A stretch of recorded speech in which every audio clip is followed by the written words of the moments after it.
What's going on, everyone? It's Roberto the Hornet here for another predictions video. It is the EFL Championship match week number 6 of the 2023 to 24 season.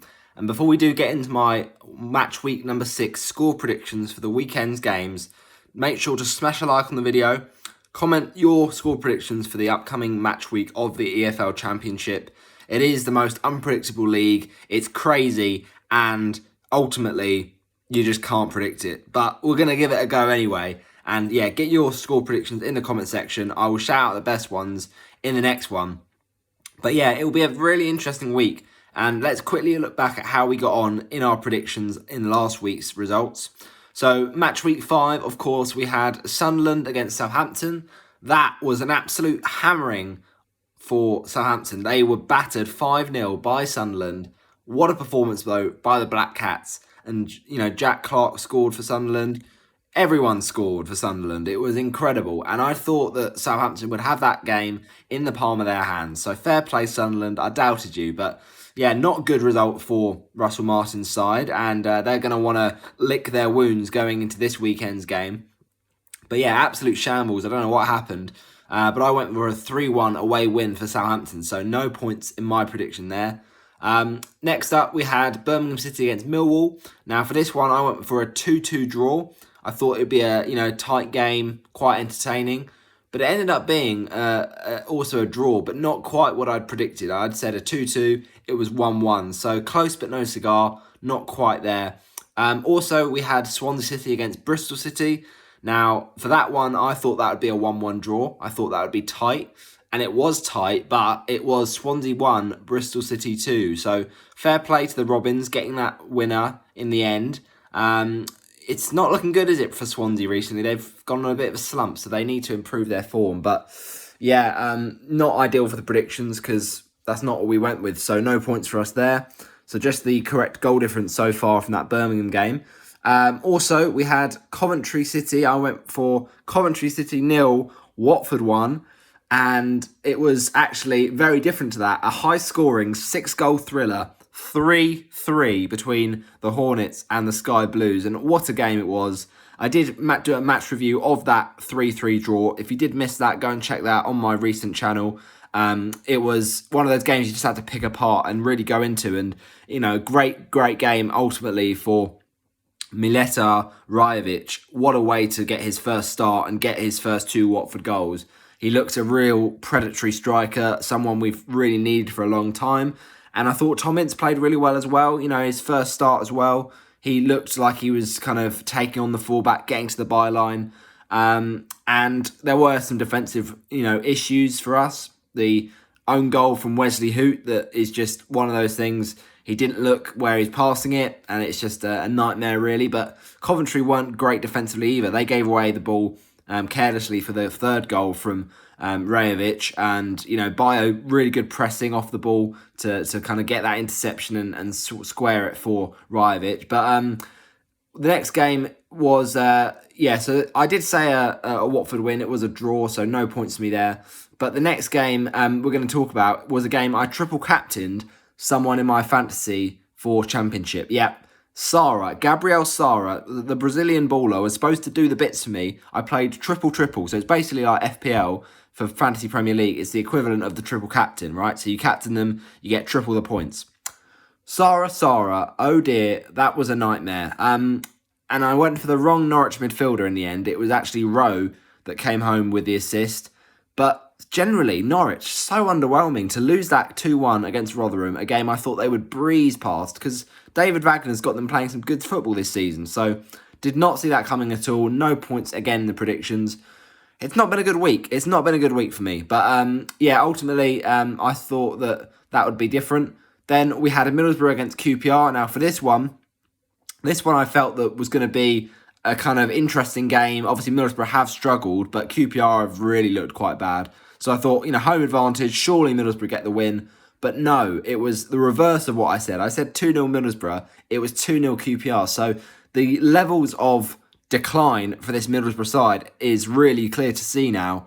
I mean, they just are all over the shop. And Michael Carrick was so good for them last season. So it really does baffle me. I mean, I guess the playoff hurt of going out in that semi-final to Coventry must have played a bit of a psychological toll on them. Also, they did lose, of course, the likes of Cameron Archer, but they still have, strong players like Chuba Akpom. So it's a weird one. It's a really weird one. But yeah, Middlesbrough in dangerous trouble. I mean, they started like this start of last season, and then they ended up getting a playoff place. So maybe it's a manager problem. Maybe Carrick just can't seem to get them going as he had them. But it's a bit alarming. So yeah, not good for Middlesbrough. Not good again for the predictions. So yeah, we were scraping the barrel this week, I can't lie. But the Ipswich-Cardiff game, I thought surely that'll be a home win. It was, but only just. I went for a 2-0 Ipswich. It was 3-2, so just the 3 points for the correct result there, but frustrating one again. Then we had Leeds against Sheffield Wednesday. I thought, Leeds at home. Ellen Road will be bouncing. I say bouncing. They've not had a good start to the season under Daniel Farker, but I still thought that the Sheffield Wednesday side under Xisco Munoz, who are struggling, they're not scoring goals, they're leaking goals. Surely Leeds can win fairly comfortably. So I ended up predicting Leeds United 2, Sheffield Wednesday 1. That doesn't sound comfortable, but still, you'd expect a victory. But no, Leeds with a 0-0 draw, and just speaks volumes as to their really underwhelming start. So they need to get some goals and get them quickly. I mean, Wilfred Gnonto looks like he might have stayed on, despite him seeming to request to leave the club. They have got some decent players, the likes of their new arrival from the January window in the Premier League when he came in, Jorginho Ruta. At Championship level, he's still decent, but he needs to be more clinical. So, yeah, it's a bit of a worry for Leeds, but we'll have to see how they do. I mean, they have signed some decent players, the likes of Joe Rodon, I think, went to Leeds, if I remember rightly. So, they've got a few good players in, but they need to get those goals. Obviously, Bamford, a couple of seasons back in the Premier League, was so good, but it's been a while since he's really got them. So, yeah, I would say Leeds need to get a number 9. They can't do that now with the window shut, of course, but they need to find goals from somewhere. Otherwise, they won't be going even in the playoffs to try and get back at the first time of asking. So not good again for our predictions. Oh, dearie me. And you think that's where it ends. No, the shocks keep coming, people. This was the weekend of shocks in the Championship because Leicester City has tied who looked so good under Maresca. He's a great manager. He's obviously learnt a lot from Pep Guardiola, but yet this guy is unable to stop Hull City getting the victory at the King Power as well. So Leicester 0, Hull 1. I did not see that scoreline coming. It's just unbelievable, really, and it just keeps on happening time and time again. And I think on this occasion, the goal scorer was Liam Delap, I'm pretty sure. So good moment for him if that was the case. But ultimately, a good result for Hull. Really, really good victory there. So I went for a 2-0. Again, it was wrong. So basically, we were scraping at the barrel. But the next one, Plymouth against Blackburn, you thought, okay, this could be an interesting game. I think quite tight. I like the way Plymouth are playing this season under Schumacher. They've got a very decent side. Ultimately, they've got decent players like Ballymumba, like Morgan Whittaker. And I thought Blackburn, defensively, they've not been the best of sides this season. But, they could probably still do enough to win this game, Plymouth. But no, I actually went with a 2-2 draw. It was ending up a Plymouth win. But yeah, Blackburn, I did not quite realise how bad defensively they were. And losing the game 3-0, it was a great victory for Plymouth. We might have to talk about Plymouth in a second when we get to talking about our gaffer team for match week number 6. But yeah, it was a shambles really for Blackburn. No points again for our predictions. But then we had Stoke against Preston. Surely some points here. Surely. We said Stoke City 1, Preston 2. Get in, finally. Just something, just a 3-pointer. I mean, I know we got the Ipswich one and the Birmingham draw and things like that, but finally to get a correct result. I mean, so many zeros this week. Yeah, we did go for a 2-1 Preston. It was in the end 2-0. Good result that for Preston. They are looking a bit better than I had predicted. I think someone put in the comments of a recent video that I commented on with my predictions saying, why did you doubt Preston? You hadn't quite learned the table. And you're not predicting them to win. Fair play, Preston. You've proved me wrong because in previous seasons you have struggled for goals and you have, been quite defensively solid, but just a lot of 0-0 draws. But yeah, fair enough. This time I thought I did back Preston to win this, but I thought that Preston would finish a bit lower than they are currently. So I know that they're currently like near the top. That I don't think is going to last, because ultimately there's a lot of big teams in this year's championship. But just kudos to Preston, because yeah, they have started well. But yeah, so then the 3 points there, and then finally West Brom against Huddersfield. I mean, look, this West Brom side have been pretty underwhelming, I feel, this season. But I did feel that with the home advantage, that Huddersfield side have been leaking goals under Neil Warnock. As much as, he has got them a few results here and there, I thought West Brom would have this in the bag. I went for 2-1 West Brom, and Huddersfield won. So it just shows the championship, you just cannot call it. 0 points yet again. Good away win, 2-1 for Huddersfield. Fair play to them. And yeah, it was just a crazy, crazy week. So an absolute shambles of a week for me in the predictions. Finishing on 11 points, I mean, it is one to forget. So let's quickly move on to match week number 6, shall we then? So match week number 6's fixtures, of course, we have got a few tasty ones in here. We start off with a game between the likes of Blackburn Rovers and Middlesbrough, as the always cheating lads like to say. Yeah, I mean, at the end of the day, Middlesbrough this season have been a bit of a shambles, so they'll hope to get something here away to Blackburn. But I fancy Blackburn on home soil with how bad Middlesbrough's run of form. I think Blackburn will edge this one 2-1 to Blackburn on the day. Next up, then, we have got the game between the likes of, let me have a look. Who is it? What are we saying? Bristol City and West Brom. Yep. So Bristol City, obviously, in the last game, good win away. It was an impressive result, and I didn't see it coming, so fair play, Bristol. Yeah, they're looking a bit better, to be fair, under Nigel Pearson this season. But they beat the Swansea last time out, and West Brom obviously lost to Huddersfield. So you'd fancy Bristol City, again, with the home advantage. But I think this is going to be a 1-1 draw. I've just got a feeling that both sides will huff and puff, but neither of them will get the win here. Now, of course, the big game of the week is that Welsh derby. It is Cardiff City versus Swansea City. Absolutely massive. And, of course, at the Cardiff City Stadium, this is always a raucous atmosphere, this kind of derby. Now, Swansea, as I say, have not been great, to be honest. I think them selling Pirot to Millwall, you felt that, Joel Pirot was likely to leave at some point, but it's really hurt them for goals, I think, Swansea. And Cardiff, on the other hand, they've not looked brilliant, I'll be honest. They haven't won as many points as they would have wanted. And obviously to lose narrowly last week against Ipswich was a bit of a blow for them. So, yeah, look, at the end of the day, I think this will be tight. But I'm going to just sway towards a nervy 1-0 Cardiff City win. I think it will be very, very tight. And not a lot will decide this game. But I'm just going to edge towards Cardiff to pick up the 3 points. Next up, now this is a bit of a tasty one. Two teams that are quite well known for their, raucous fans and their, I don't know what you call it. A lot of fouls, a lot of violent challenges maybe in the past, certainly. Maybe not nowadays. But Millwall against Leeds is always a bit of a tasty one. So I feel that Millwall, with their home, support, they will make it tough for Leeds. We talked about Leeds struggling recently under Daniel Farke. And, Millwall obviously did get the draw last time out against against Birmingham City, I should say. But, Leeds, I do worry for the goal. They're just not going to get enough goals, I don't think. But I do feel that this will be the game that Leeds at least get a point from. So I'll say a thrilling game. It's Millwall 3, Leeds United 3. Because I feel like both sides could leak a few goals. Right, that's the next prediction. I'm hoping it's a great game, a great spectacle, that one. Now, this is actually funny. A game that was a Premier League fixture last season now. You will remember a couple seasons back, of course, the famous 9-0 for the Foxes. And, of course, last season, this fixture was, how do I put this? It was not great from Leicester's point of view, because I think Southampton got the victory, didn't they?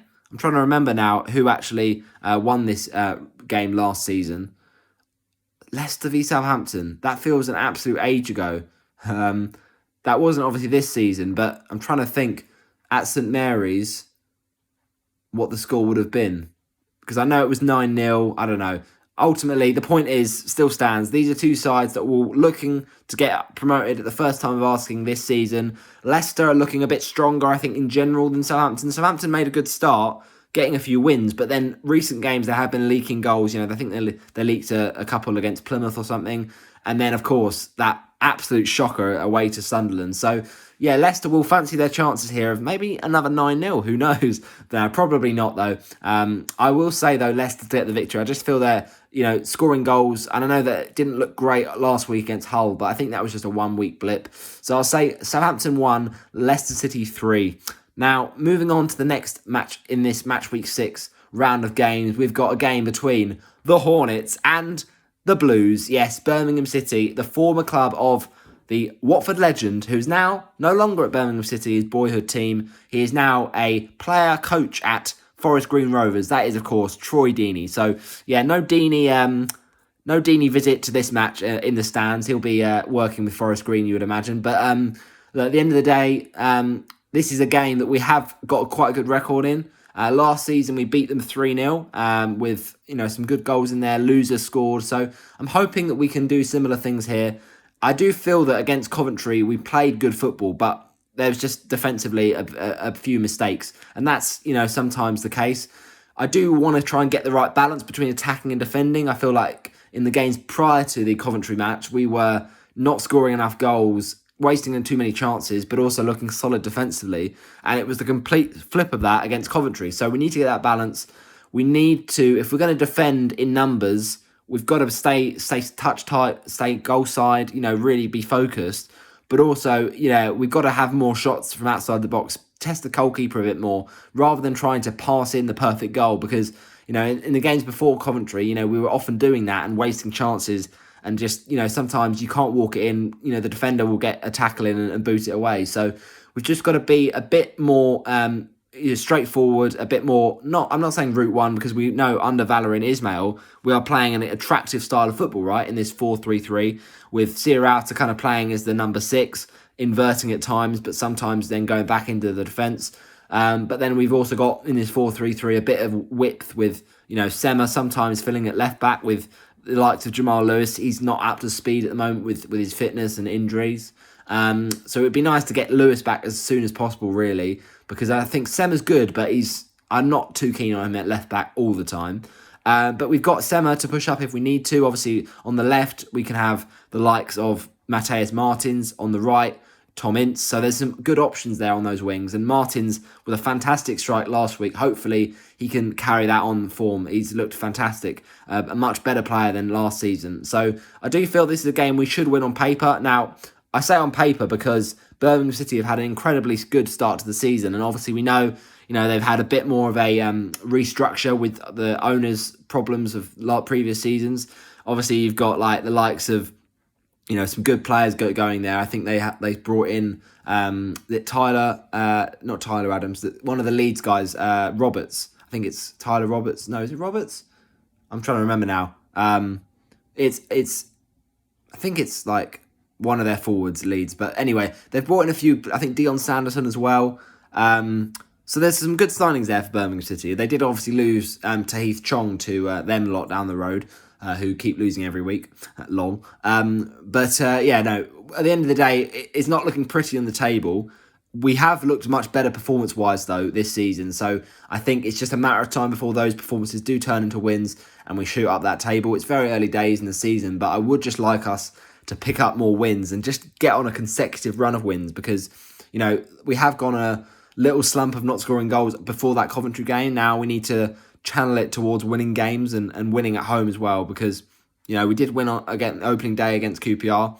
Our away form is needing, improving. We don't win enough games away from home. But if we can just make Vicarage Road a fortress, which, it has been in past seasons, then that would be really key for us to even have any chance of sneaking into the playoffs, which, seems quite slim at the moment. But yeah, Tom Brady, obviously, at the ownership of Birmingham City, this will make it a big profile match. But I just hope that we can do the goods, really. But I'm going to say Watford to win this. Come on, you Orns. I'll say Watford 2, Birmingham City 0. It'd be nice to get a much needed clean sheet. We definitely do need it. Okay, let's move on to the next one. And goal scorers in that 2-0 victory for the Hornets. A nice, hopefully comfortable victory. Imran Louza for the first one. And then a first goal at Vicarage Road for that man again. Oh yes, the number 9 legend, Mileta Rajovic. Now, we move on to the next game between the likes of Yep, it is Huddersfield against Rotherham. Now, this looks on paper a bit of a stinker because both sides have been struggling this season. But I say struggling. Great result last week for Rotherham against Norwich. Did not see that coming at all. And also didn't see Huddersfield beating West Brom. So maybe that result in the last match week will give both these sides confidence that their seasons can be better than we first thought. But they haven't been doing too well overall this season, both these sides. So I think it will be a game low on quality ultimately, but I will do back Huddersfield to get the victory. I think under Warnock, they are playing some nice stuff now, and they'll get the job done. Huddersfield 2, Rotherham 1. Now, we move on to the last few round of games. We've got Hull City against Coventry. Now, I talked about Coventry in that Watford game. Obviously, they were defensively a bit all over the shop, and I felt that Watford had the better of the chances, so it was a frustrating one from Watford's point of view to not kind of see out that game and manage that game a bit better to get the win.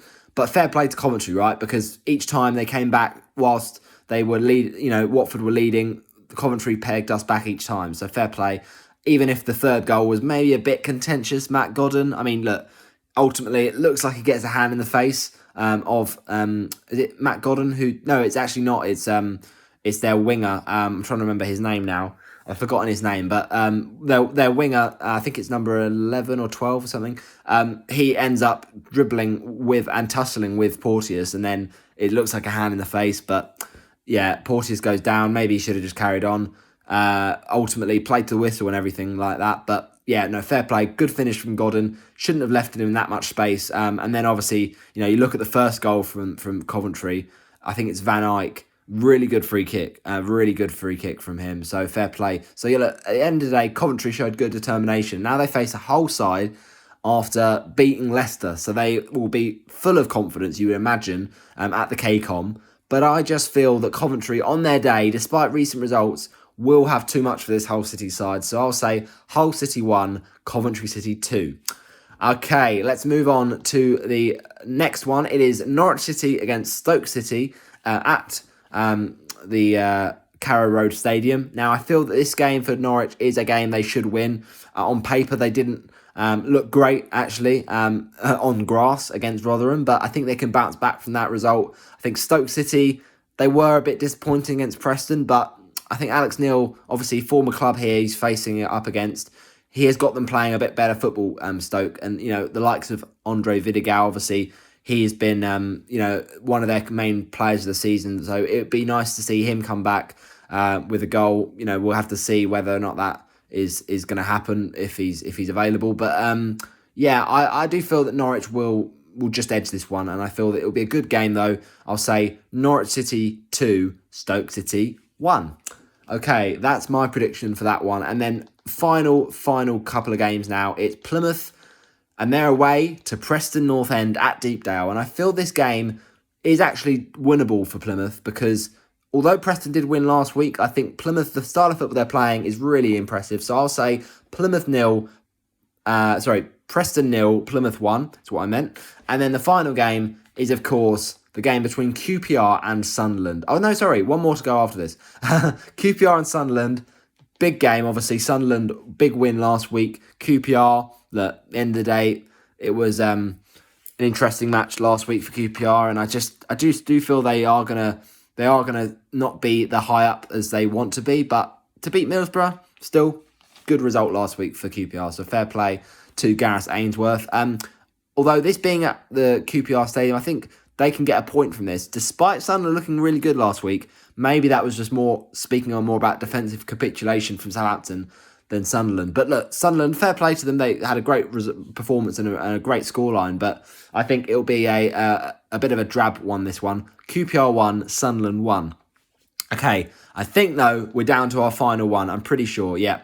It is a game between Sheffield Wednesday and Ipswich Town at the, the Hillsborough Stadium. Now, Sheffield Wednesday, I do worry for them, and I worry for Xisco Munoz, of course, former Watford manager. He just looks out of his depth. But I say that, it's a bit harsh on him, actually. I'll take back that statement. What I mean to say is those Sheffield Wednesday, I need to say Watford there, those Sheffield Wednesday players, actually, there's been a few Watford players go to Sheffield Wednesday, like Daniel Pudil and Alman Abdi, but no, those Sheffield Wednesday players and Foresty area as well. Those Sheffield Wednesday players do look a bit out of their depth. I think the step up has been massive. The sacking of Darren Moore, I still couldn't understand because they felt like they had unity under Darren Moore. But, the owners are ruthless, fair enough. They're just not scoring enough goals. The likes of, I thought that the likes of, I'm trying to think of his name now, Windass. I thought, Josh Windass would get a lot of goals for them. He's not really been that prolific. But Ipswich, on the other hand, they've had a really good start to the season and obviously win last week. I think they'll win again. I hate to say it, Sheffield Wednesday, but I don't know. I don't think it's Xisco's fault. I just feel that their squad is just so low on quality at this level. So I'll say Sheffield Wednesday 1, Ipswich Town 3. Those are my predictions for match week number 6 of the EFL Championship. I hope you have enjoyed. Smash a like on the video. Get your score predictions in ASAP before the first games kick off this weekend. I hope you have enjoyed. I'll see you in the next one. Bye-bye.